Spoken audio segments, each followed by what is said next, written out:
Hello दोस्तों, नमस्कार। एक बार फिर से स्वागत है आपके अपने यूट्यूब चैनल देव जी के ट्रिक्स में। तो दोस्तों, हमारे यहाँ पर पेड एग्जाम 2025 की बेहतर तैयारी आपकी चल रही है। यहाँ पर देख सकते हैं, चाहे करंट अफेयर हो, यूपी जीके हो, यूपी करंट अफेयर हो, साथ में यहाँ पर आपकी हिंदी है ना, ये सब चीज़ें आपको दी जा रही हैं। साथ में 10 नंबर वाली जो आपकी स्टैटिक जीके है वो भी स्पेशल तरीके से आपको दी जा रही है। इस समय देख सकते हैं कि आपके जूनियर असिस्टेंट का जो पेपर है वो आपके 29 जून को लगा हुआ है। वो बच्चे यहाँ पर मेंस वाले हैं, इसलिए हमारा फर्ज होता है कि उनको भी हम यहाँ पर तैयारी करवा दें। तो इसलिए उनको यहाँ पर मैराथन के रूप में यहाँ पर क्लास दे रहे हैं। इस वजह से आप लोगों की क्लासें थोड़ी सी कम हो पा रही हैं, फिर भी आपको 3-4 क्लासें आपको दे रहे हैं। बाकी 1 जुलाई से आपकी पूरी और बेहतर तैयारी आपकी होगी, है ना। 2 दिन की बात है, 2 दिन उन बच्चों को भी यहाँ पर पूरा हम समय दे देते हैं, क्योंकि उन लोगों के भी हमने तैयारी करवाया है, इस वजह से। ठीक है ना, तो परेशान मत होइएगा, आप लोगों की बेहतर तैयारी आपकी होगी। ठीक है, गुड मॉर्निंग, नमस्ते, जय हिंद, सभी को गुड मॉर्निंग। साथ ही यहाँ पर दोस्तों आप लोग पेड एग्जाम की और भी बेहतर तैयारी करने के लिए, 4 चांद लगाने के लिए चक्षु प्रकाशन लेकर आया है आप लोगों के लिए संपूर्ण गाइड। और संपूर्ण गाइड में आप देख सकते हैं पूरा सिलेबस और अपडेटेड सिलेबस होगा, जिसमें से आपको देख सकते हैं इस किताब में 2200 प्लस ऑब्जेक्टिव क्वेश्चन भी हैं, 4 सॉल्व पेपर भी हैं। और इस गाइड में खासियत ये है कि जो भी चीज आपको मिलेगा बिल्कुल दमदार कंटेंट होगा। आप देख सकते हैं जो आपका प्रीवियस ईयर पेपर है वो तो आपको स्टार्टिंग जैसे ओपन करेंगे वो आपको मिल जाएगा। उसके बाद इसका जो डिस्क्राइब है वो सबसे दमदार है कि आप क्वेश्चन को पढ़ेंगे और ढेर सारे इसके जो क्वेश्चन आपके बनते हैं यहां पर आप लोग निकालते यहाँ पर चले जाएंगे। यानी कि अगर आप दूसरे की सहायता नहीं लेंगे तो भी इस कह सकते हैं प्रैक्टिस सेट से या इस बुक से अच्छी तरीके से तैयारी कर सकते हैं। यहाँ पर जो आपका सिलेबस है, चाहे वह हिस्ट्री, पॉलिटी, ज्योग्राफी आपकी देखा जाए तो हिंदी हो गया,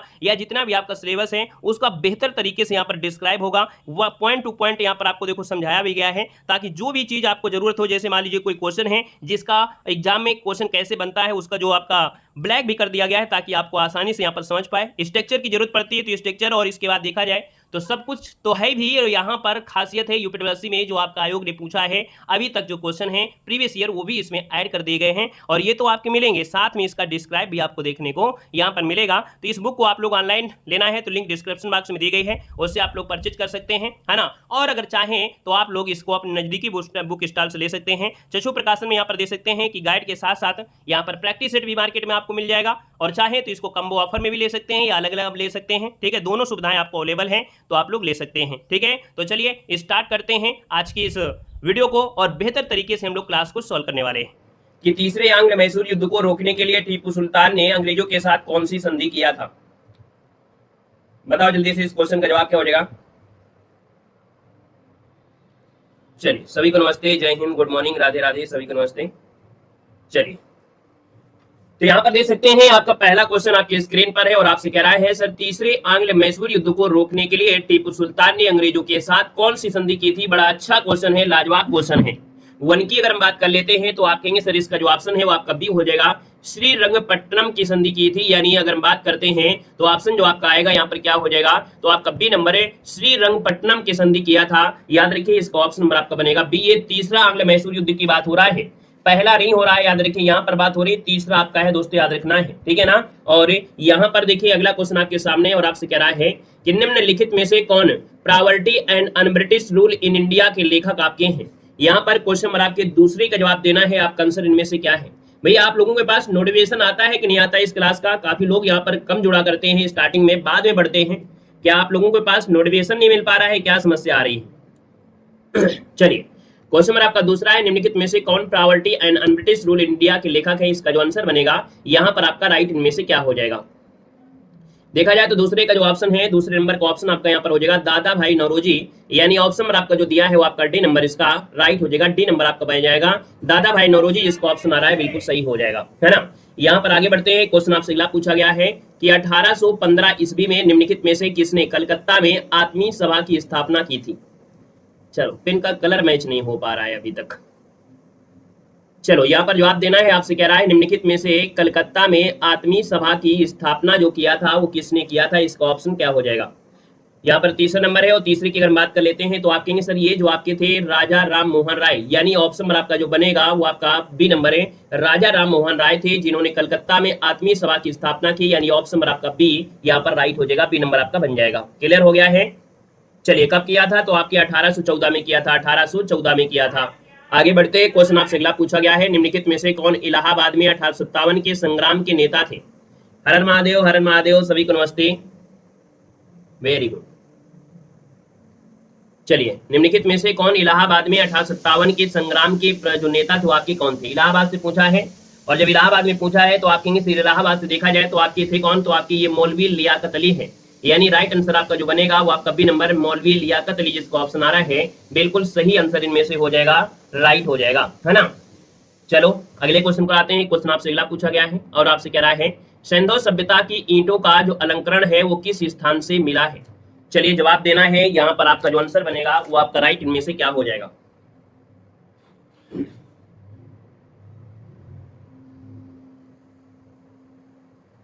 भाई क्लास को भी तो लाइक शेयर कर दीजिए,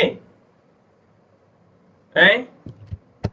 जितने लोग यहाँ पर जुड़े हैं सेशन को भी तो लाइक शेयर कर दीजिए। इतने लोग यहाँ पर जुड़े हैं क्लास में, और नोटिफिकेशन भी आज नहीं गया है। पता नहीं क्या समस्या आ गई है कि नोटिफिकेशन नहीं भी आप लोगों के पास जा पा रहा है।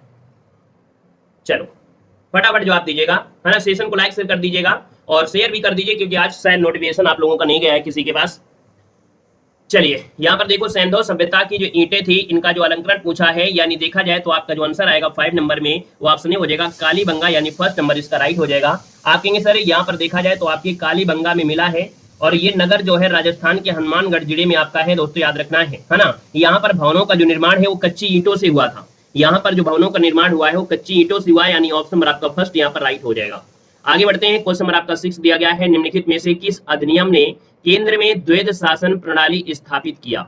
देख सकते हैं very very very IMP question आपका दिया है। कह रहा है सर केंद्र में द्वैध शासन प्रणाली स्थापित किया था। यहाँ पर 6 नंबर की बात करते हैं तो आप कहेंगे सर केंद्र की बात किया है, यानी अगर आपका ऑप्शन आ रहा है फर्स्ट नंबर 1935, तो आपका जवाब बिल्कुल सही हो जाएगा।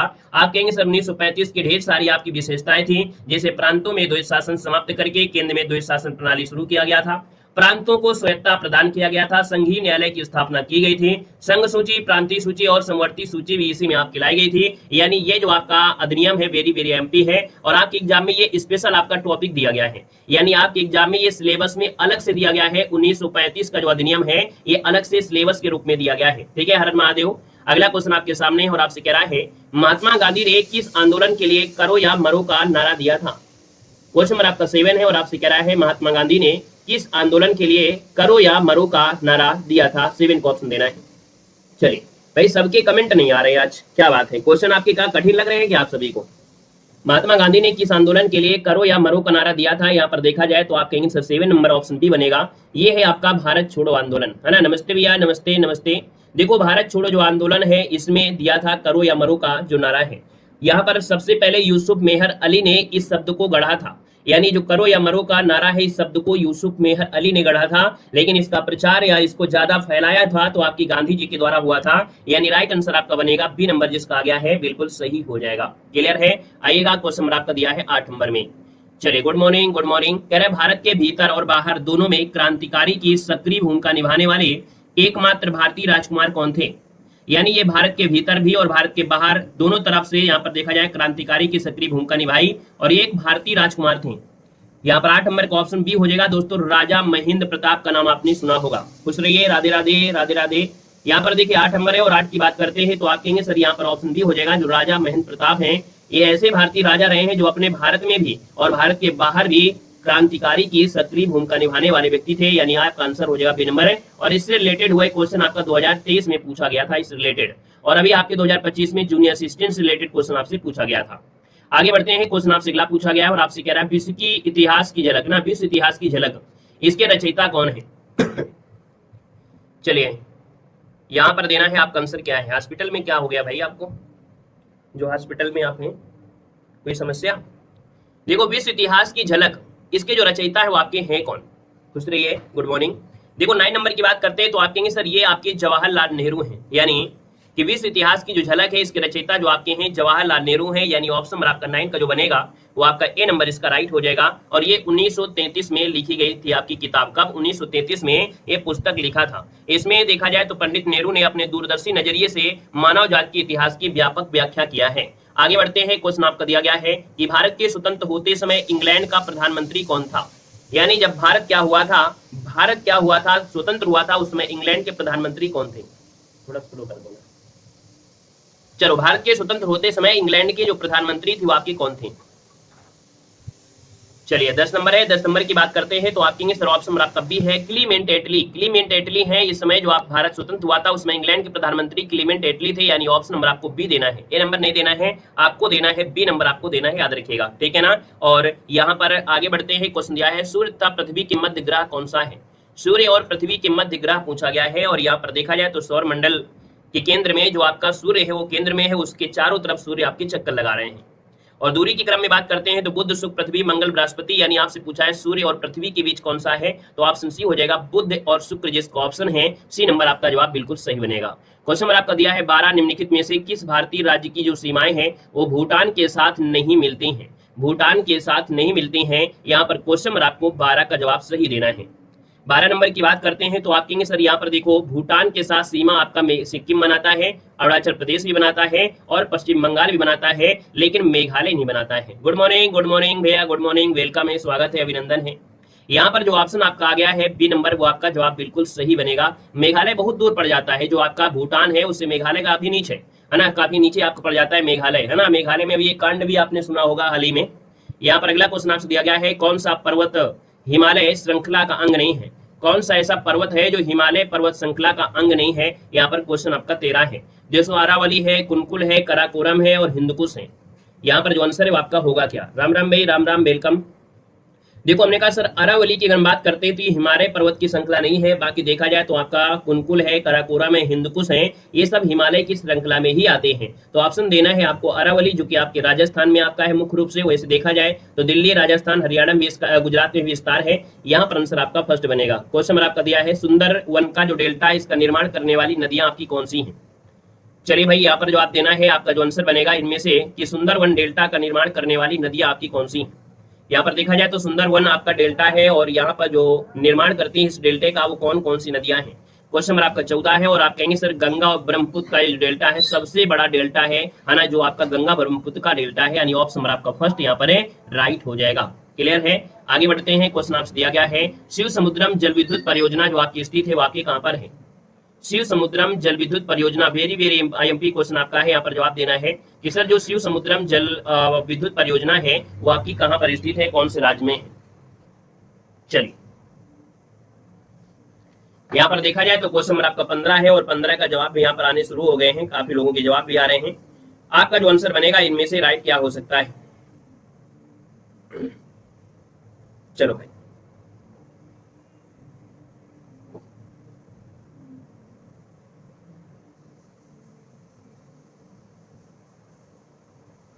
बहुत अच्छे, अति सुंदर।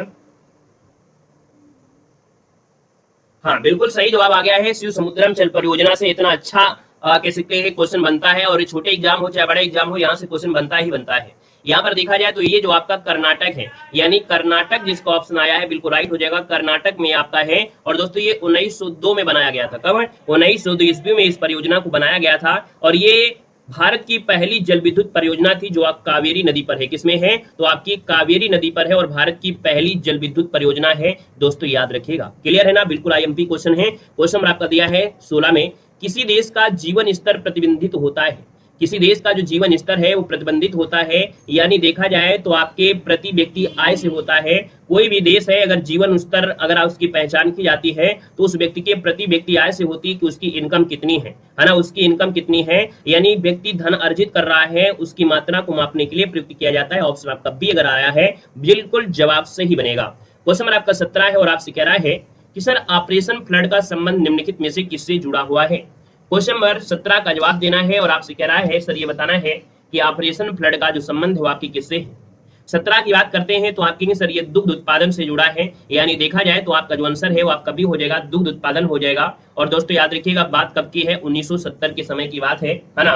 भारत को दूध उत्पादन के क्षेत्र में आत्मनिर्भर बनाने के लिए इसकी शुरुआत की गई थी। एक भाई साहब थे, कौन? डॉक्टर वर्गीज कुरियन, है ना। और दोस्तों याद रखिए भारत में जो डॉक्टर वर्गीज कुरियन, इनको भारत का दूध वाला भी कहते हैं। और दोस्तों याद रखिए श्वेत क्रांति के जनक के रूप में भी जानते हैं जो आपकी वर्गीज कुरियन थे। क्लियर हुआ, आगे बढ़िएगा। क्वेश्चन नंबर आपका दिया है 18 में कि बहुराष्ट्रीय कंपनी से भाषा पूछा गया है।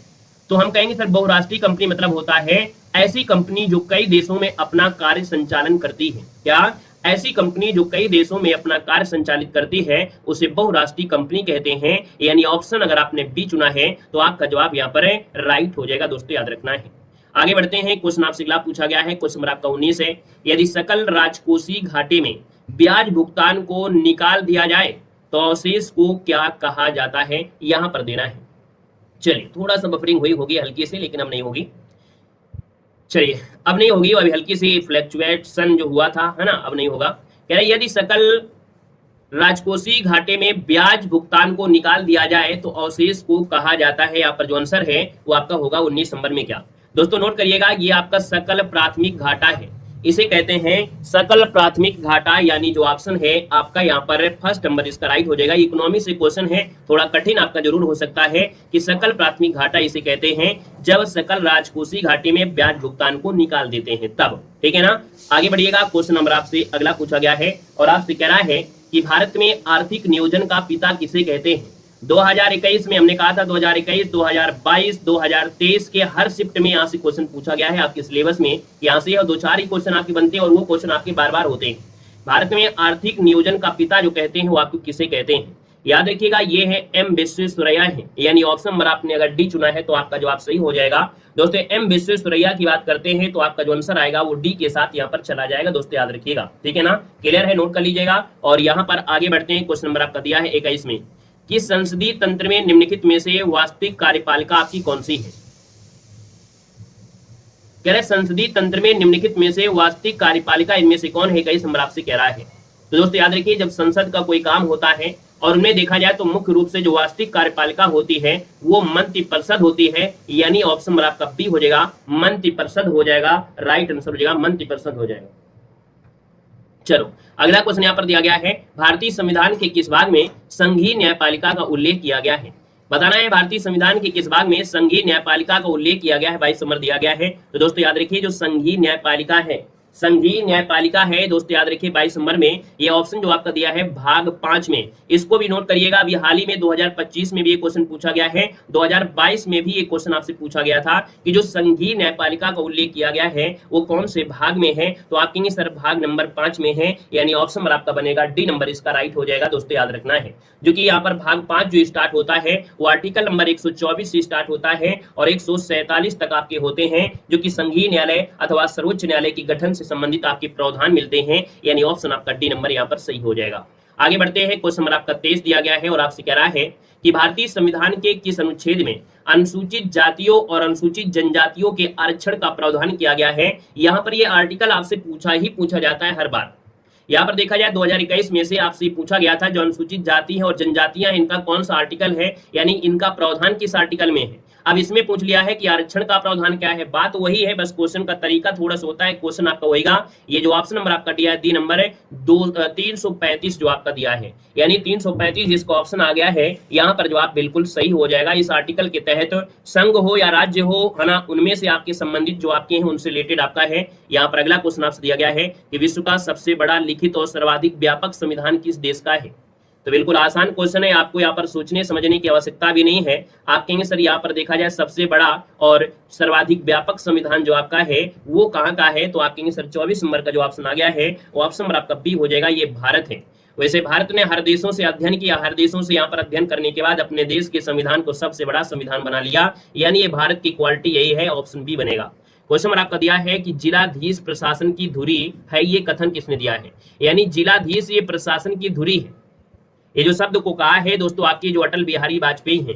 अटल बिहारी वाजपेयी कहते हैं जो जिलाधीश है ये प्रशासन की धुरी होते हैं, यानी ऑप्शन नंबर आपका बी यहाँ पर राइट हो जाएगा, बी नंबर आपका हो जाएगा। दोस्तों याद रखना है, जो जिलाधीश जिसको हम लोग जिला कलेक्टर कहते हैं, जिलाधीश को ही हम लोग जिला कलेक्टर कहते हैं। और दोस्तों ये एक ऐसी धुरी होती है जिसके चारों ओर जिला प्रशासन घूमता रहता है ना। तो ये आंसर आपका बी हो जाएगा। क्वेश्चन नंबर आपका दिया है क्यूसेक मापन की इकाई क्या है। क्यूसेक मापन की इकाई यहाँ पर पूछा गया है, तो आप कहेंगे सर क्यूसेक जो आपका होता है क्या मापता है। यहाँ पर देखा जाए ये जो मापता है वो जल के बहाव को मापता है, कितना पानी बह गया है, यानी बहाव जो होता है जल का बहाव, उसको मापने की इकाई है। ऑप्शन आपने सी चुना है, तो आपका जवाब बिल्कुल सही बनेगा। आगे बढ़ते हैं। क्वेश्चन नंबर आपका 27 है, कमरे में लगा हुआ वातानुकूल क्या नियंत्रित करता है। नमस्ते भैया, नमस्ते, वेलकम, स्वागत है। हमने कहा कमरे में लगा हुआ है एसी, और एसी जो आपका करता काम है, क्या काम करता है भाई 27 नंबर में, तो आप कहेंगे ठंडा करता है। देखो दोस्तों याद रखिए, केवल आर्द्रता और तापक्रम को नियंत्रित करता है, यानी कमरे के अंदर की जो आर्द्रता है तो उसको बाहर निकालने का प्रयास करता है, यानी बाहर निकालता है ना। तो आप कहेंगे सर इसका जो आंसर है वो आपका बी हो जाएगा, केवल आर्द्रता और तापक्रम को ही नियंत्रित करता है, ना कि दाब को, ना कि प्रेशर को, है ना, इनको नहीं करता है। तो यहाँ पर आंसर आपका बी इसका राइट हो जाएगा। जब कमरे से आर्द्रता और तापमान निकाल दिया जाएगा तो कमरा ऑटोमेटिक ठंडा हो जाएगा। यही तो प्रक्रिया है आपकी एसी की नहीं है ना। कमरे के अंदर से जो आर्द्रता है, आपका ताप है, उसको निकाल देते हैं। जैसे आपका जो ठंडा वाला होता है ना, क्या बोलते हैं उसे, फ्रीजर, वो भी यही काम करता है। ठीक है ना। आगे बढ़ते हैं, क्वेश्चन आपका दिया है 28 में, एक कार बैटरी में प्रयुक्त विद्युत अपघट्य होता है, यानी जो कार की बैटरी होती है उसमें से भरा हुआ लिक्विड जो होता है विद्युत अपघट्य होता है, वो आपका होगा क्या। यहाँ पर देखा जाए तो ऑप्शन नंबर आपका हो जाएगा बी नंबर, सल्फ्यूरिक अम्ल होता है उसमें जो भरा होता है, वो सल्फ्यूरिक अम्ल होता है, यानी ऑप्शन आपका बी नंबर है राइट हो जाएगा। क्वेश्चन नंबर आपका दिया है 29 में कि वायुयान के टायरों में भरे जाने वाली गैस कौन सी है। वायुयान के गैस में, यानी वायुयान के टायर में कौन सी गैस भरते हैं। हमने आपको बताया था कि वायुयान के लिए हर चीज आपकी हल्की बनाई जाती है। जैसे आपकी हल्की जरूर होती है लेकिन मजबूत बहुत होती है, उसके पार्ट भी जो होते हैं वो भी मजबूत होते हैं, लेकिन हल्के आपकी बॉडी के बनाए जाते हैं। नमस्ते, वेलकम, स्वागत है, नमस्ते नमस्ते भैया, सभी को नमस्ते। तो वायुयान के टायरों में आप लोग यहाँ पर भरेंगे क्या, नाइट्रोजन या हीलियम, तो आप हीलियम भरेंगे। पहले हम लोग हाइड्रोजन को भरते थे, लेकिन हाइड्रोजन आपकी विस्फोटक आपकी पदार्थ हो जाता है, यानी ये विस्फोट करने लगती है, इस वजह से इसको नहीं भरते हैं। आपको हीलियम भरना है, ऑप्शन आपको सी देना है। क्वेश्चन नंबर दिया है हाइपर, दिया गया है हाइड्रोपोनिक्स क्या होता है। देखो दिया, हाइड्रो मतलब जल होता है, पोनिक्स मतलब होता है लगाना, यानी यहाँ पर 30 नंबर की बात करते हैं तो मृदा विहीन पादप संवर्धन, यानी कि यहाँ पर जहां पर मिट्टी नहीं होती है, बिना मिट्टी के ही पौधों को लगाते हैं। यानी कहाँ लगाते हैं, पानी में लगाते हैं, पानी में आवश्यक तत्व को डाल दिया जाता है। और भैया ये प्रक्रिया है, ऑप्शन ए नंबर है, मृदा विहीन पादप संवर्धन आपका हाइड्रोपोनिक्स होता है। समझने का प्रयास करिएगा, लैंग्वेज आपके थोड़ा गलत, मतलब कह सकते हैं थोड़ा टफ दी गई है कि हाइड्रोपोनिक्स मतलब होता है जल में पौधों को उगाना। तो जब जल में पौधों को उगाएंगे तो वहां पर मिट्टी तो आपकी होगी नहीं, मिट्टी, बिना मिट्टी के पौधों का संवर्धन मतलब उसकी तैयारी करना, है ना, यानी उनको लगाना। तो आप कहेंगे सर इसका ऑप्शन हो जाएगा, या तो ऑप्शन में ये दिया होता कि जल में पौधों को उगाना हाइड्रोपोनिक्स होता है। वहीं पर एरोपोनिक्स होता है, एयर मतलब हवा होता है, तो एरोपोनिक्स हो जाता हवा में पौधों को उगाना। ठीक है ना। आइएगा अगले क्वेश्चन को आते हैं। क्वेश्चन दिया है आंख खुलना, इस मुहावरे का सही अर्थ आपका है क्या। यहाँ पर देखा जाए तो काफी बच्चे इधर उधर भटकते रहते हैं। जब एग्जाम का समय आता है तब आपकी कंटेंट को पहचान पाते हैं कि अरे यार देव सर ने तो जो कंटेंट दिया है बिल्कुल महत्वपूर्ण दिया है। जब एग्जाम में फंसता है तब आपकी आंख खुलती है ना, कि नहीं, देव सर के चैनल में ही आपको स्पेशल आपको पेट के ही क्वेश्चन आपको मिलेंगे, इधर उधर के आपको नहीं मिलेंगे, तब आंख खुलती है। यहाँ पर देखो, आंख खुलना मुहावरे का अर्थ क्या है। हाँ, आयोग गद्दारी न कर दे, बस और कुछ नहीं। आयोग गद्दारी न कर दे, आयोग गद्दारी न करे, यानी कि वो दारू पीकर पेपर ना बनाए तो पेपर पूरा पूरा फंसा हुआ मिल जाता है। आंख खुलना आपसे दिया है, आंख खुलना इस मुहावरे का सही अर्थ आपका जो दिया गया है, तो आप कहेंगे सर ज्ञान होना, यानी भ्रम में होना नहीं देना है, ज्ञान होना। अब आपको ज्ञान हुआ है, यानी ऑप्शन नंबर आपका फर्स्ट यहाँ पर राइट हो जाएगा। क्वेश्चन नंबर आपका दिया है जो आंखों के सामने हो, जो आंखों के सामने हो आपसे कह रहा है। हमने कहा जो आंखों के सामने है, यानी यहाँ पर 37 की बात करते हैं, तो आप कहेंगे सर ऑप्शन बी हो जाएगा, प्रत्यक्ष होता है, यानी जो आपके सामने हो रहा है उसको हम लोग प्रत्यक्ष कहते हैं। तो आप कहेंगे ऑप्शन नंबर आपका बी हो जाएगा। क्वेश्चन नंबर आपका दिया है आपकी 38 में, सुमित्रा नंदन पंत को किस कृति पर ज्ञानपीठ पुरस्कार मिला था। इसके लिए आपको स्टार लगाना है। एक मैराथन क्लास हमने आपको दिया है, उस मैराथन क्लास को दे दीजिएगा। हिंदी साहित्य के मैराथन क्लास जिसमें 200 प्लस क्वेश्चन आपके होंगे, ऑब्जेक्टिव क्वेश्चन उसमें लगभग 120 होंगे, लेकिन उसके साथ साथ जितने भी आपके व्यक्ति होंगे, जैसे आपकी चिदम्बरा किसकी है, वगवाड़ी किसकी है, मतलब उसको डिस्क्राइब करके 200 प्लस क्वेश्चन हैं। और वो हिंदी साहित्य अगर आप पढ़ते हैं तो आपको पेड एग्जाम के लिए तो होगा ही होगा, साथ में अन्य परीक्षाएं जो लगी हुई हैं, अन्य परीक्षाएं जो आपके लगी हैं, चाहे आपकी यूपीएसआई हो, यूपी पुलिस भी हो, या और भी परीक्षाओं के लिए आपका होगा, तो एक तीर से कई निशाने आप लगा सकते हैं, याद रखिएगा। ठीक है ना। तो आप कहेंगे सुमित्रा पंत को किस कृति पर ज्ञानपीठ पुरस्कार, 38 नंबर दिया है, 38 का ऑप्शन डी हो जाएगा, चिदम्बरा, यानी ऑप्शन डी राइट हो जाएगा। यहाँ पर आगे बढ़ते हैं। क्वेश्चन दिया है आपसे कह रहा है सर जी भुजंग का पर्यायवाची शब्द आपका, देखो भुजंग का पर्यायवाची शब्द नहीं है, तो हमने कहा 39 नंबर है, 39 नंबर की बात करते हैं। ब्याल होता है, सर्प होता है और परंग होता है, लेकिन गरुण नहीं होता है, यानी ऑप्शन आपका बी नंबर है राइट हो जाएगा, गरुण नहीं होता है। आगे बढ़िएगा। क्वेश्चन दिया है आवृत्त का विलोम क्या होता है। 40 नंबर है और 40 की बात करते हैं तो आप कहेंगे सर आवृत्त का विलोम क्या होता है। कुछ ऐसे आपके होते हैं, हमने कहा था बिल्कुल एक जाति जैसे आपको लगाना है। यानी विलोम शब्द अगर आपको याद रखना है, जीवन में कभी नहीं भूलना है, तो आपको सजाती शब्दों को याद जरूर रखना है। यानी एक ही जाति और एक ही बिरादर को याद रखना है। जैसा शब्द दिया है आवृत और अनावृत, है ना, तो आप कहेंगे सर लग नहीं रहा है, यहाँ पर देना है आवृत और अनावृत, यानी एक ही जाति के आपको दिखाई देंगे, आप आंसर डी देना है दोस्तों, याद रखिएगा, ठीक है ना। आइएगा क्वेश्चन नंबर आपका दिया है आपके यहाँ पर 58 में, हाल ही में हिंदी पत्रकारिता दिवस कब मनाया गया है। यहाँ पर जवाब देना है सर जो हाल ही में हिंदी पत्रकारिता दिवस मनाया गया है ये कब मनाया गया है। यहाँ पर जो आपका आंसर है वो राइट इनमें से क्या हो सकता है दोस्तों, ये देना है। तो दोस्तों ये आपके 30 मई को मनाया गया है हिंदी पत्रकारिता दिवस, जो कि करंट अफेयर में आपको पढ़ाया गया है। ऑप्शन बी नंबर राइट हो जाएगा। क्वेश्चन नंबर दिया गया है, हाल ही में गृह मंत्री अमित शाह ने एक नए अंतर्राष्ट्रीय खेल परिसर की आधारशिला भी रखी थी, है ना दोस्तों। देखा जाए तो ये अहमदाबाद में रखी थी भैया, वो जो आपका मोढेरा वाला है वही आपकी है ना। ये विश्व का सबसे बड़ा आपका खेल स्टेडियम है। क्वेश्चन को करंट में बना दिया गया है, हालांकि ये क्वेश्चन आपकी स्टैटिक जीके से आपका होना चाहिए था कि विश्व का सबसे बड़ा अंतर्राष्ट्रीय खेल परिसर आपका कहां पर है, तो आप कहेंगे अंतर्राष्ट्रीय परिसर आपके नरेंद्र मोदी स्टेडियम अहमदाबाद में है। तो ये आपकी स्टैटिक जीके के रूप में होना चाहिए, है ना। ये करंट में दिखाई दे रहा है लेकिन ये स्टैटिक जीके के रूप में आपका होना चाहिए। क्वेश्चन दिया गया है कि हाल ही में भारतीय भू सर्वेक्षण के अनुसार भारत का सबसे बड़ा स्वर्ण भंडार कहां पर खोजा गया था। दोस्तों यहाँ पर देखा जाए तो दोस्तों ये आपके बिहार में खोजा गया था। ये जो आपका कह सकते हैं सबसे बड़ा स्वर्ण भंडार है, यहाँ पर आंसर आपका सी बनेगा, बिहार में खोजा गया था, ठीक है ना। अगला क्वेश्चन दिया गया है, भारत की सबसे लंबी अंतर्राष्ट्रीय सीमा किस देश के साथ साझा करती है। चलिए ये क्वेश्चन आपका बिल्कुल पॉपुलर है, हमेशा से पूछा जाने वाला क्वेश्चन है कि भारत में सबसे लंबी अंतर्राष्ट्रीय सीमा है किस देश के साथ है। 61 की बात करते हैं तो आप कहेंगे सर ये बांग्लादेश के साथ है। हमने कहा कि आपको अपना बचपन नहीं भूलना चाहिए, क्या बचपन नहीं भूलना चाहिए, क्योंकि बचपन में ही आप लोगों को सपने दिखा जाते हैं क्या बनने के, डॉक्टर बनने के, एमबीए, है ना, एमबीए आपको करना है। तो बचपन का सपना एमबीए, यानी बांग्लादेश, चीन, पाकिस्तान, नेपाल, ये क्रम बिल्कुल आपका है। सबसे ज्यादा बांग्लादेश के साथ, फिर चीन के साथ, फिर पाकिस्तान, फिर नेपाल। यानी कभी क्वेश्चन ऐसा भी दिया जा सकता है ना, ऐसा भी दिया सकता है कि सर 5वें नंबर की सीमा किसके साथ लगती है, तो आप कहेंगे म्यांमार के साथ लगती है। तीसरे नंबर की सीमा यानी देखा जाए तो आपकी पहला न लगती है, तीसरे नंबर में तो पाकिस्तान की लगती है। मतलब ये क्रम आपको हमेशा याद रहेगा, तो सब कुछ याद रहेगा। ये 7 पड़ोसी देश स्थल सीमा के साथ जुड़े हैं। यहाँ पर अगला क्वेश्चन दिया है, टेंगे टेंगे, है ना, फिर से आ गई टेंगे टेंगे। दोस्तों ये बताइएगा टेंगे जिस देश की मुद्रा है उस देश की राजधानी आपको बताना है। टेंगे जिस देश की मुद्रा है उस देश की राजधानी आपको बताना है। यहाँ पर जो आंसर है 62 नंबर में आपका होगा क्या, तो आप कहेंगे सर ये जो आपके है टेंगे जिस देश की मुद्रा है, ये बताइएगा कि आपका आंसर क्या होगा, तो आप कहेंगे सर नूर सुल्तान है। यानी आपका जो आंसर है ए नंबर इसका राइट हो जाएगा कि टेंगे जो आपकी है वो आपके उस देश की राजधानी है नूर सुल्तान। अब आप बताइए देश का नाम क्या है, बताइए उस देश का नाम क्या है।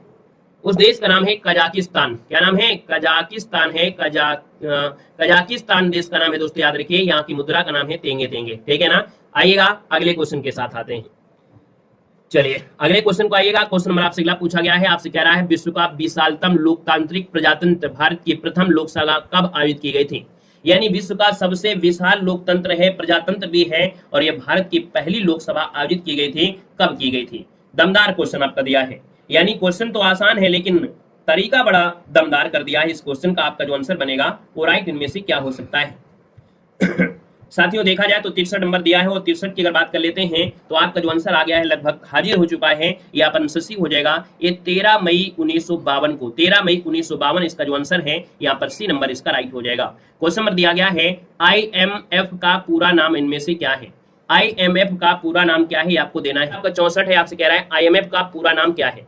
तो IMF मतलब कहा जाता है इंटरनेशनल मॉनेटरी फंड, क्या बोलते हैं भाई। यहाँ पर 64 नंबर जो दिया गया है कि IMF यानी होता है कि इंटरनेशनल मॉनेटरी फंड होता है ना। यानी देखा जाए तो इसकी स्थापना 1945 में की गई थी। कब, 1945 में इसकी स्थापना की गई थी दोस्तों, याद रखना है, ठीक है ना। और भारत जो आपका सदस्य बना था, इसका जो भारत सदस्य बना था वो बना था आपका 27 दिसंबर को। कब बना था, 27 दिसंबर 1945 को इसका सदस्य दोस्तों भारत बना था दोस्तों, याद रखना है, क्लियर है। आइएगा अगले क्वेश्चन के साथ। क्वेश्चन है विक्टोरिया मेमोरियल किस शहर में स्थित है। बताना है सर जी, बताना है कि जो विक्टोरिया मेमोरियल है वो आपके किस शहर में स्थित है। यहाँ पर 65 का ऑप्शन क्या बनेगा, तो आप कहेंगे सर 65 नंबर है, और 65 का जो ऑप्शन है ये आपकी कोलकाता में है। कहाँ पर है, आपकी कोलकाता में है जो विक्टोरिया मेमोरियल है। ऐसा क्वेश्चन आपको मिला होगा। आज क्लास में बातें कुछ ज्यादा हो रही है ना, क्लास में बातें ज्यादा हो रही हैं, तो कृपया करके क्लास में बातें कम करें, पढ़ाई पर ध्यान दें। नहीं तो आपको मालूम है कि क्लास में सबसे होशियार बालक होने के नाते आप क्लास के सबसे सबसे कमजोर बालक बन चुके हैं। कारण बस आपका यही है कि आप क्लास में सिर्फ पढ़ाई करते हैं, है ना, पहले, लेकिन अब आप क्लास में सिर्फ बातें ही करते हैं और आपकी वजह से 2-4 लोग हैं जो धीरे धीरे कमजोर होते जा रहे हैं। ठीक है ना। तो इस क्लास में बातें ना करके आप होशियार हैं और होशियार की श्रेणी में रहिए, ना कि कमजोर की श्रेणी में। ठीक है ना। यहाँ पर विक्टोरिया मेमोरियल है और 65 की बात करते हैं तो जवाब आ गया है पश्चिम बंगाल का जो कोलकाता शहर है उस संगमरमर की विशाल और चमकती इमारत बनी हुई है विक्टोरिया मेमोरियल, यानी 65 के ऑप्शन आपका ए नंबर राइट हो जाएगा। क्वेश्चन आपका दिया गया है 66 में, लोक चित्रकला की जो मधुबनी शैली है भारत के किस राज्य में प्रचलित है। चलिए क्वेश्चन पढ़ाया गया है, मधुबनी शैली जो आपकी है, मधुबनी जो शैली वो भारत की किस राज्य में है। हालांकि हमारे क्लास में जो बच्चे जुड़े हैं अगर 15 दिन का समय दे देते हैं अपने आप में टॉपर हो जाते हैं, क्योंकि इतना हम आपको कंटेंट दे देते हैं कि ऑटोमेटिक वो टॉपर बन जाते हैं। मधुबनी शैली हम पहुंचते हैं बिहार में, है ना, जो मिथिला आपका है, मिथिला में जो बिहार है, यानी ऑप्शन नंबर आपका डी इसका राइट हो जाएगा, बिहार बनेगा। क्वेश्चन नंबर आपका दिया है भारत के किस राज्य में गुप्तकाल के मंदिर अच्छी आकृति में पाए जाते हैं। यानी गुप्त काल में देखा जाए तो आपके बहुत अच्छे अच्छे मंदिर बने हुए हैं और ये अच्छे अच्छे मंदिर बने हैं आपके कहां पर हैं, तो आपको देना है आपका 67 नंबर में। तो दोस्तों यहाँ पर देखा जाए तो 67 का ऑप्शन सी हो जाएगा। ये मध्य प्रदेश में आपके बने हैं दोस्तों, याद रखिए, यूपी में तो थे ही, यहाँ पर जो आपका मध्य प्रदेश है यानी 67 का जो ऑप्शन आ गया है वो राइट हो जाएगा, आपका सी नंबर 67 हो जाएगा, यानी मध्य प्रदेश में। दोस्तों मध्य प्रदेश में गुप्तकालीन मंदिरों में विष्णु मंदिर जो कि तिगवा जबलपुर में है, शिव मंदिर जो कि आपके मध्य प्रदेश में नगोदा में है, पार्वती मंदिर जो आपका देखा जाए तो नचका कुठार मध्य प्रदेश में है, शिव मंदिर खो जो कि नादौर में है, यानी कई ऐसे मंदिर है गुप्तकाल के जो एमपी में आपके हैं। आगे बढ़ते हैं, क्वेश्चन नंबर दिया गया है आपके 68 में, व्यास सम्मान निम्नलिखित में से किस क्षेत्र में दिया जाता है। बताना है कि सर जो व्यास सम्मान है वो किस क्षेत्र में दिया जाता है 68 नंबर में। यहाँ पर देखा जाए तो आपका आंसर हो जाएगा आपका साहित्य के क्षेत्र में दिया जाता है। ये जो ऑप्शन आ गया है वो आपका फर्स्ट नंबर है, राइट हो जाएगा दोस्तों। के बिरला फाउंडेशन के द्वारा, किसके द्वारा, के बिरला फाउंडेशन के द्वारा दिया जाता है व्यास सम्मान। और किसको दिया गया है 2025 में, किसको दिया एक बार कमेंट बॉक्स में कमेंट करिएगा, क्योंकि हम शाम को 6 बजे जो आपकी होती है क्लास करंट अफेयर की पढ़ाते हैं और आपको हमने पढ़ाया भी होगा, तो एक बार कमेंट बॉक्स में कमेंट करिए 2025 का जो व्यास सम्मान दिया है वो किसको दिया गया है। यानी 24 का है ये, 25 में दिया गया है। यहाँ पर बताइए अगला क्वेश्चन है, आगा खां कप का जो संबंध है आपकी किस खेल से। आगा खां कप का जो संबंध है आपकी किस खेल से है, यहाँ पर देना है आपको 69 का जवाब। तो आप कहेंगे सर ये हॉकी में दिया जाता है, यानी आगा खां का जो संबंध है और राष्ट्रीय खेल भारत का है हॉकी से जुड़ा है। बाकी देखा जाए नेहरू ट्रॉफी, वेटकन कप, अजलान शाह कप, है ना, ये सब आपके कप जुड़े हैं, इसी से ऑप्शन आपका फर्स्ट बनेगा। क्वेश्चन नंबर आपका दिया है हरित ग्रह प्रभाव का अर्थ क्या है, एग्जाम में से पूछा ही जाता है। यहाँ पर देखा जाए तो 70 का ऑप्शन क्या हो जाएगा, तो आप कहेंगे 70 का ऑप्शन बनेगा सी नंबर है कि वायुमंडल में ग्रीन हाउस गैसों के घनीकरण के कारण, है ना, वायुमंडल के तापक्रम का बढ़ना। यानी इसको समझने का प्रयास करिएगा। जैसे आपकी ये प्यारी पृथ्वी है और पृथ्वी में देखा जाए तो आपका ये वायुमंडल छाया हुआ है, सूर्य की किरणें आती हैं और यहाँ पर कार्बन के आपके कण पाए जाते हैं और ये इसको गर्म करते हैं और गर्म करने के बाद वातावरण में जो आपकी होते हैं आपके ग्रीन हाउस गैसें, जैसे आपकी कार्बन डाइऑक्साइड हो गया, मीथेन हो गया, तो उनके कण को क्या करते हैं, गर्म करते हैं और इसके बाद वो कण की जो गर्मी है वो बाहर नहीं जा पाती, उसी में आपके रहते हैं आपके जो पहली परत होती है। तो आप कहेंगे सर यहाँ पर वायुमंडल में ग्रीन हाउस गैसों की घनीकरण के कारण वायुमंडल में जो तापक्रम बढ़ रहा है और आपके बर्फ की जो ग्लेशियर वो पिघल रहे हैं, वही होता है हरित ग्रह प्रभाव, यानी ऑप्शन सी इसका राइट हो जाएगा। क्वेश्चन नंबर आपका दिया गया 71 नंबर में। हालांकि हमने करंट अफेयर की क्वेश्चन जो आपको पढ़ाया था वो आपको शाम को 6 बजे करंट अफेयर पढ़ाया था, लेकिन बहुत अच्छे अच्छे क्वेश्चन होने की वजह से आज हम यहाँ पर इसको फिर से आपको पढ़ा दे रहे हैं। दोस्तों आईफा अवार्ड 2025 में किस फिल्म को सर्वश्रेष्ठ फिल्म का अवार्ड प्रदान किया गया है। उम्मीद है कि अगर आपने शाम को 6 बजे वाली क्लास को नहीं पढ़ा होगा तो भी तैयारी अच्छी, मतलब आप पढ़ लेंगे, और आपने पढ़ा होगा तो आपका रिवीजन भी आपको हम करा देंगे। यहाँ पर देखा जाए तो आईफा अवार्ड 2025 के लिए किस फिल्म को सर्वश्रेष्ठ फिल्म का अवार्ड प्रदान किया गया है। यहाँ पर देखा जाए तो आपका जवाब आ रहा है लापता लेडीज, यानी आपका जो आंसर है वो आपका फर्स्ट नंबर बिल्कुल सही हो जाएगा। लापता लेडीज को आईफा अवार्ड 2025 यहाँ पर दिया गया है। क्वेश्चन नंबर आपका दोस्तों यहाँ पर दिया है 72 में कि डिजिटल ट्रांसफॉर्मेशन अवार्ड 2025 के लिए हाल ही में किसे चुना गया है। चलिए जवाब देना है कि डिजिटल ट्रांसफॉर्मेशन अवार्ड 2025 के लिए जो चुना गया है वो किसको चुना गया है। आपका जो आंसर बनेगा इनमें से क्या हो सकता है। दोस्तों यहाँ पर देखा जाए तो आपका आंसर क्या हो जाएगा। वेलकम है, स्वागत है, अभिनंदन है। यहाँ पर देखा जाए तो जिसका जवाब है यहाँ पर सी नंबर है, ये है आपका आरबीआई है। आरबीआई को दोस्तों याद रखना है, डिजिटल ट्रांसफॉर्मेशन अवार्ड 2025 के लिए चुना है, ऑप्शन सी हो जाएगा। यहाँ पर आगे बढ़ते हैं, क्वेश्चन नंबर आपका दिया गया है कि आईफा अवार्ड 2025 में किसे सर्वश्रेष्ठ अभिनेता का अवार्ड प्रदान किया गया है। यहाँ पर देखा जाए तो आपके सर्वश्रेष्ठ अभिनेता हैं और ये आपके अभिनेता कौन है। यहाँ पर देखा जाए तो इनका नाम क्या है, कार्तिक आर्यन है, रवि किशन है, कौन है। यहाँ पर ऋतिक रोशन लगा दोगे क्या। तो दोस्तों याद रखिए, हमने बताया था कि भैया ये जो आपके कार्तिक आर्यन है, याद रखिएगा आपका आंसर ये हो जाएगा कार्तिक आर्यन को सर्वश्रेष्ठ अभिनेता का अवार्ड दिया गया है। वहीं पर सर्वश्रेष्ठ अभिनेत्री की जब बात कर लेते हैं तो दोस्तों याद रखिए नितांशी गोयल है, नितांशी गोयल को लापता लेडीज फिल्म के लिए सर्वश्रेष्ठ आईफा अवार्ड प्रदान किया गया है। दोस्तों याद रखना है, क्लियर है। सर्वश्रेष्ठ निर्देशक की बात करते हैं तो किरण राव जो कि लापता लेडीज के लिए दिया गया है। सर्वश्रेष्ठ निर्देशक भी आपको याद रखना है, ठीक है ना। और यहाँ पर आगे बढ़ते हैं, क्वेश्चन आपसे दिया गया है रामसर पुरस्कार जीतने वाली पहली भारतीय महिला इनमें से कौन बनी। चलो, रामसर पुरस्कार जीतने वाली पहली भारतीय महिला आपकी कौन बनी है। ये करंट अफेयर हमने आपको कल कराया भी था, लेकिन आज के इस मॉडल पेपर में इनको ऐड कर दिया है क्योंकि ये क्वेश्चन बहुत आपके दमदार रहे हैं। यहाँ पर रामसर पुरस्कार जीतने वाली ये पहली भारतीय महिला है। दोस्तों इनका नाम क्या है। जवाब आ रहा है जयश्री वेंकटन, यानी ऑप्शन नंबर आपका बनेगा फर्स्ट नंबर है जयश्री वेंकटन है जिनको रामसर पुरस्कार जीतने वाली पहली भारतीय महिला बनी है, इसलिए क्वेश्चन बिल्कुल आपको स्टार यहाँ पर देना है। अगला क्वेश्चन आपका दिया है कि गोल्ड मर्करी अवार्ड 2025 से हाल ही में किसे सम्मानित किया गया है। गोल्ड मर्करी अवार्ड 2025 से हाल ही में किसे सम्मानित किया गया है, दोस्तों ये बताना है। यहाँ पर देखा जाए तो दोस्तों यहाँ पर जो आपका आंसर है आपके दलाई लामा जवाब दे रहे हैं काफी लोग भाई। यहाँ पर जवाब बिल्कुल सही है कि सर गोल्ड मर्करी अवार्ड 2025 के लिए हाल ही में दलाई लामा को दिया गया है, यानी ऑप्शन नंबर आपका सी अगर आया है तो बिल्कुल सही बनेगा। क्वेश्चन नंबर आपका दिया गया है यूके के हाउस ऑफ कॉमन्स में, क्या दिया है, यूके के हाउस ऑफ कॉमन्स में किसे लाइफ टाइम अचीवमेंट अवार्ड से सम्मानित किया गया है। चलिए यहाँ पर देखा जाए तो इनका नाम क्या है, तो 76 की बात करते हैं तो जवाब यहाँ पर आने शुरू हो गए हैं। और याद रखिए यूके के हाउस ऑफ कॉमन्स में लाइफ टाइम अचीवमेंट अवार्ड प्रदान किया गया है। और यहाँ पर देखो चिरंजीवी जवाब आ रहा है, आपका जो आंसर आएगा वो बिल्कुल सही है, चिरंजीवी आपका आंसर आपका सी बनेगा। आगे बढ़ते हैं, क्वेश्चन नंबर आपका दिया है 77 में रामनाथ गोयनका पत्रकारिता पुरस्कार 2025 से हाल ही में कितने व्यक्तियों को सम्मानित किया गया है। क्या दिया है, रामनाथ गोयनका पत्रकारिता पुरस्कार है 2025 में हाल ही में कितने व्यक्तियों को सम्मानित किया गया है। यहाँ पर देखा जाए 77 की बात करते हैं तो आपका आंसर क्या हो जाएगा। जवाब आ रहा है भैया, यहाँ पर बड़ा अच्छा जवाब आ गया है, यानी आपका जो आंसर आया है बिल्कुल सही है। आप कहेंगे सर 27 लोगों को दिया गया है रामनाथ गोयनका पत्रकारिता पुरस्कार, ऑप्शन आपका सी इसका राइट हो जाएगा। क्वेश्चन नंबर दिया गया है 78 में स्टॉकहोम जल पुरस्कार 2025 से हाल ही में किसे सम्मानित किया गया है। इसको याद रखिएगा कि जल नोबेल पुरस्कार के नाम से भी जानते हैं। ये जो पुरस्कार है इसको नोबेल पुरस्कार, जो कि जल का नोबेल पुरस्कार के नाम से जानते हैं, जल का नोबेल पुरस्कार के नाम से भी इसको जाना जाता है दोस्तों। और ये जो दिया गया है वो किसको दिया गया है, यहाँ पर आंसर आपका 78 में से बी आ रहा है, इनका नाम है जेलेस्की। यानी कि आपने जो जवाब दिया है बी गलत है, यहाँ पर आंसर होगा गुंटर ब्लोस्चल। गुंटर ब्लोस्चल को स्टॉकहोम जल पुरस्कार 2025 से सम्मानित किया गया है, ऑप्शन आपका फर्स्ट बनेगा।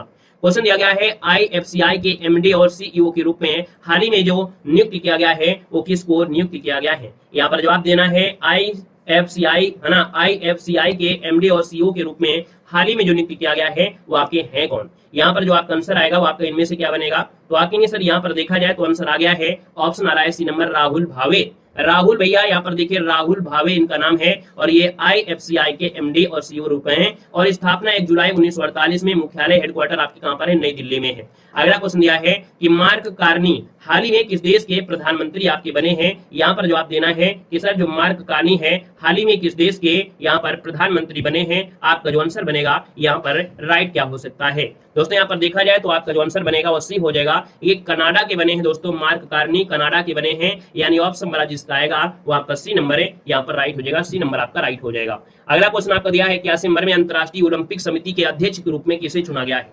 एक क्वेश्चन बिल्कुल दमदार के रहे हैं, यानी जानदार के क्वेश्चन आपके होने के नाते एक क्वेश्चन हमने आपको रिवीजन कराया है। वैसे हम शाम को 6 बजे वाली क्लास में करंट अफेयर की क्लास में इनको पढ़ाए थे, याद आ गया होगा आप लोगों को।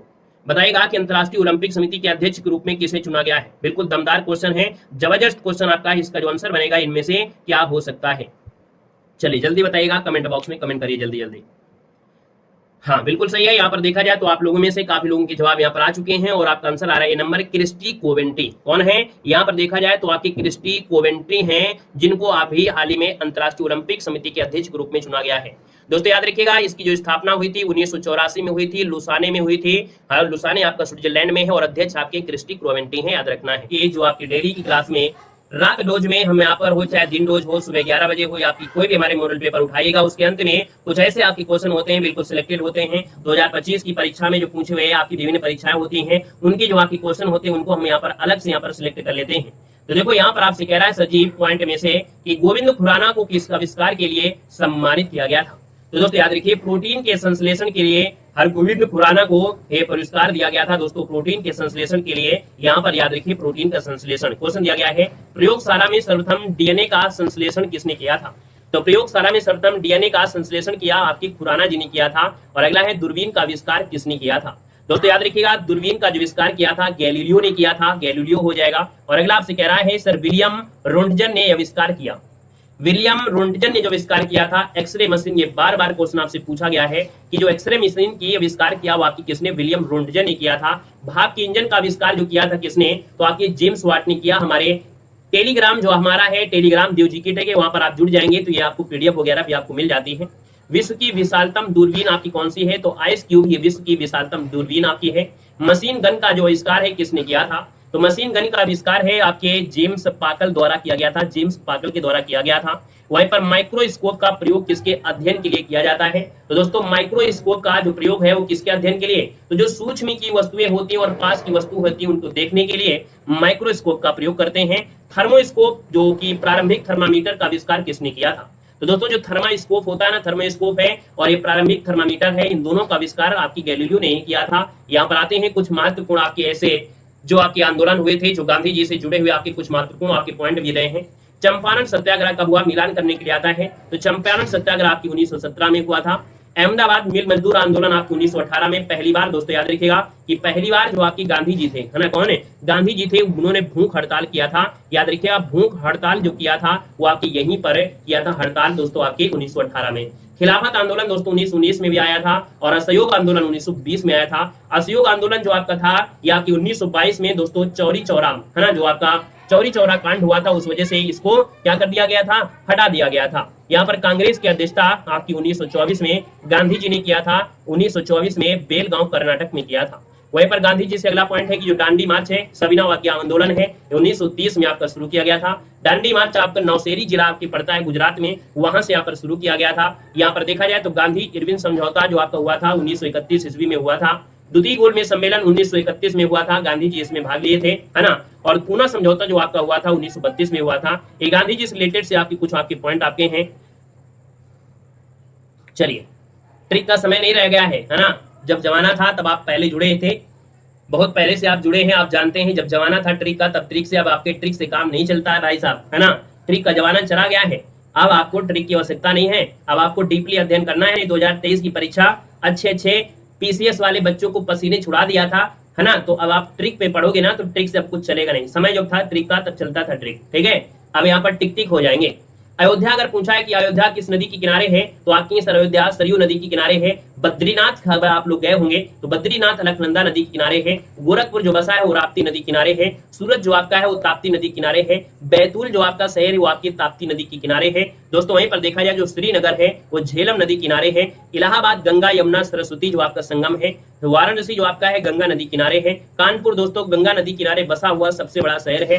पटना जो बसा है वो गंगा नदी किनारे बसा है। कन्नौज दोस्तों गंगा नदी किनारे बसा है। हरिद्वार दोस्तों आपकी गंगा नदी किनारे बसा है। मथुरा दोस्तों आपकी यमुना नदी किनारे है। लखनऊ आपकी गोमती नदी किनारे है। गोमती नदी किनारे आपका जौनपुर भी बसा है, यानी जौनपुर जो आपका है वो भी आपकी गोमती नदी के किनारे यहाँ पर आपका बसा हुआ है। वहीं पर जो आपका दिल्ली है वो आपके दोस्तों याद रखिए दिल्ली जो आपका दिया गया है वो आपकी यमुना नदी के किनारे यहाँ पर आपका बसा हुआ है। नदियों के किनारे में आपका ये पॉइंट आपका कंप्लीट होता है। आते हैं अगले पॉइंट में, मंदिरों के निर्माण से रिलेटेड आपके हैं जो आपकी एक क्वेश्चन बना है 2021 में, 2022 में भी और 2023 की परीक्षाओं में यहाँ से क्वेश्चन आपका बना ही बना है। अब आप देख सकते हैं कि सर जो आपका खजुराहो मंदिर है वो किसने बनवाया था? दोस्तों याद रखना है जो आपकी खजुराहो मंदिर है वो आपकी चंदेल शासकों ने बनवाया था, चंदेल शासकों ने बनवाया था। वहीं पर कैलाश मंदिर जो आपके एलोरा में है वो कृष्ण प्रथम ने बनाया था जो आपके महाराष्ट्र में है। कंदरिया महादेव का मंदिर आपके राजा राव, है ना, जो आपके विद्याधर है इनसे आपका जुड़ा है। दिलवाड़ा का जो जैन मंदिर है वो आपकी विमल शाह ने बनवाया था। त्रिभुवन नारायण मंदिर जो आपके राजा भोज आपके हैं, राजा भोज ने बनवाया था। कोड़ार का जो सूर्य मंदिर है वो नरसिंह देव प्रथम ने बनाया जो आपकी उड़ीसा से है। काली मंदिर दोस्तों आपके रानी दाप जो आपके मोनी बंगाल में है ना, ये आपकी पश्चिम बंगाल में काली माता का मंदिर आपने सुना भी होगा। यहाँ पर देखा जाए तो आपके महाबलीपुरम का जो रथ मंदिर है वो नरसिंह वर्मन प्रथम ने बनाया था जो तमिलनाडु में आपका है। और अगला महत्वपूर्ण आपका जीके है, और जीके में देखा जाए तो आपके ये पॉइंट आपके अभी हाल ही में भी पूछे गए एग्जामों में से हैं। स्वर्ण मंदिर आपकी कहाँ पर है? तो दोस्तों याद रखना है जो आपका स्वर्ण मंदिर है वो आपकी अमृतसर में है। चार मीनार आपकी कहाँ पर है? हैदराबाद में है। देखिए मॉडल पेपर में एक क्वेश्चन आपको मिला भी था, है ना। यहाँ पर देखा जाए तो कुतुब मीनार कहाँ पर है, तो आप कहेंगे सर दिल्ली में है। गेटवे ऑफ इंडिया पूछे तो आपको मुंबई बताना है। वहीं पर इंडिया गेट, देखो गेटवे ऑफ इंडिया है तो आपकी मुंबई में है। इंडिया गेट पूछे तो आपको नई दिल्ली बताना है ना। शिक्षक दिवस कब मनाते हैं, 5 सितंबर को देखो मनाते हैं, 5 सितंबर बनेगा। खेल दिवस कब मनाते हैं, तो आपके 29 अगस्त को खेल दिवस मनाते हैं। वहीं पर विश्व पर्यावरण दिवस जो मनाते हैं वो आपके 5 जून को मनाते हैं। प्रकाश वर्ष का संबंध किससे है, तो खगोलीय दूरदर्शी से संबंधित है। जो आपका प्रकाश वर्ष है वो आपकी खगोलीय दूरदर्शी से है। यानी अगले पॉइंट में आते हैं कि करो या मरो का नारा किसने दिया था। अगर आपसे ये पूछे कि करो या मरो का जो नारा दिया था वो किसने दिया था, तो दोस्तों आपके महात्मा गांधी है। लेकिन मेन नारा जो दिया था वो किसने दिया था, मेन नारा जो दिया था वो किसने दिया था, मेहर यूसुफ अली ने दिया था। जो आपके मेन है जिन्होंने ये शब्द दिया था, यूसुफ मेहर अली ने दिया था। इसको पॉपुलर बनाया था महात्मा गांधी ने। इंकलाब जिंदाबाद का जो नारा दिया था वो आपके भगत सिंह ने दिया था। वहीं पर मारो फिरंगी को नारा जो दिया था वो मंगल पांडे ने दिया था। आजाद हिंद फौज की स्थापना कहां पर की गई थी, तो आपके सिंगापुर में की गई थी। जय हिंद का जो नारा है वो किसने दिया, नेताजी सुभाष चंद्र बोस ने दिया था। दिल्ली चलो का नारा किसने दिया, नेताजी सुभाष चंद्र बोस ने दिया था। वेदों की ओर लौटो का नारा किसने दिया, दयानंद सरस्वती ने दिया था। सूर्य के प्रकाश से कौन सा विटामिन प्राप्त होता है, तो दोस्तों यहाँ पर सूर्य के प्रकाश से विटामिन डी प्राप्त होता है। टेलीफोन का आविष्कार किसने किया, अलेक्जेंडर ग्राहम ने। यहाँ पर देख सकते हैं कि आपने एक बेहतर टेस्ट पेपर को सॉल्व किया है ना। करंट अफेयर क्वेश्चन भी आपके लेटेस्ट हमने दिया था और ऐसे आपके करंट अफेयर के क्वेश्चन थे जो आपके पुरस्कार से रिलेटेड थे और ये बहुत ही महत्वपूर्ण आपके यहाँ पर करंट अफेयर रहे हैं। साथ में जो हमने स्टैटिक जीके दिया, ये हमारे हर वीडियो के अंत में इस प्रकार के हम आपको वन लाइनर फॉर्मेट में 5 मिनट में बेहतर आपका रिवीजन करा देते हैं, वो भी आप लोग यहाँ पर दे सकते हैं। यानी कि अगर आप डेली का डेली हमारे मॉडल पेपर ही देखते रहेंगे तो आपको सब कुछ यहाँ पर कवर हो जाएगा। ठीक है, तो आज के लिए हम लोग यहीं रखते हैं और अगली क्लास रखते हैं आप लोगों के बड़े भाइयों के लिए, यानी जो जूनियर असिस्टेंट यानी मेंस एग्जाम की तैयारी कर रहे हैं उनके लिए आज हम लोग यहाँ पर मैराथन क्लास रख रहे हैं जो कि आपकी हिंदी की है, घटना चक्र है। बाकी आप लोगों में से सब लोग तैयारी करते हैं हिंदी के और आज हिंदी का बेहतर आप लोग रिवीजन कर सकते हैं। आप लोग भी आइए और अपने हिंदी के रिवीजन करिए जूनियर असिस्टेंट के जो आपकी मैराथन क्लासें हैं, क्योंकि आप लोग जब मेंस में पहुंचेंगे तो आप लोग इसी प्रकार का फॉर्म भरेंगे। कोई जूनियर असिस्टेंट का भरेगा, कोई लेखपाल का भरेगा, कोई आपका वीडियो एग्जाम का भरेगा, है ना, क्योंकि ये भर्ती आपकी आ रही हैं तो पढ़ना पड़ेगा और भी एग्जाम होंगे। ठीक है, तो भैया 2 दिन की बात केवल है, यानी यहाँ पर आज 27 जून है, परसों उनका पेपर है, कल भर का उनका दिन है, इसलिए उनके लिए 1 दिन का दे ही देते हैं क्लासें, है ना। 1 दिन आपकी बची हैं, बाकी आपको यहाँ पर परसों के बाद नर्सों यानी ये समझ लीजिएगा 1 जुलाई से आपकी पूरी की पूरी क्लासें जो हमने आपको टाइम टेबल दिखाया है उस टाइम टेबल के अकॉर्डिंग पूरी की पूरी क्लासें आपको यहाँ पर होंगी। ठीक है, उम्मीद है आप लोग समझ गए होंगे, है ना। आप लोग अच्छे बच्चे हैं, आप लोग समझ गए होंगे, है ना। बस 1 दिन की बात है तो उनकी क्लासें दे देते हैं, इसके बाद आप लोगों की पूरी क्लासें यहाँ पर मिलेंगी, क्योंकि आप लोग भी 1 दिन मेंस एग्जाम में बैठोगे और जब हम आपको नहीं क्लासें देंगे तो आप लोग भी दुखी होगे, है ना। इसलिए उनका दिल तोड़ना नहीं चाहते हैं। क्लियर है, तो चलिए आज के लिए यहीं रखते हैं। अगली क्लास में तुरंत आइए, अगली क्लास हम लोग स्टार्ट कर रहे हैं सुपर फास्ट तरीके से। धन्यवाद सभी को, जय हिंद, वंदे मातरम।